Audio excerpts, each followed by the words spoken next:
రాశిలో పుట్టినవయ్యా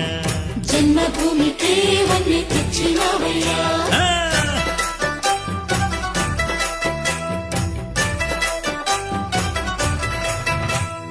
పేదలంటే ప్రాణమిచ్చే మన అన్నరాజు పన్ను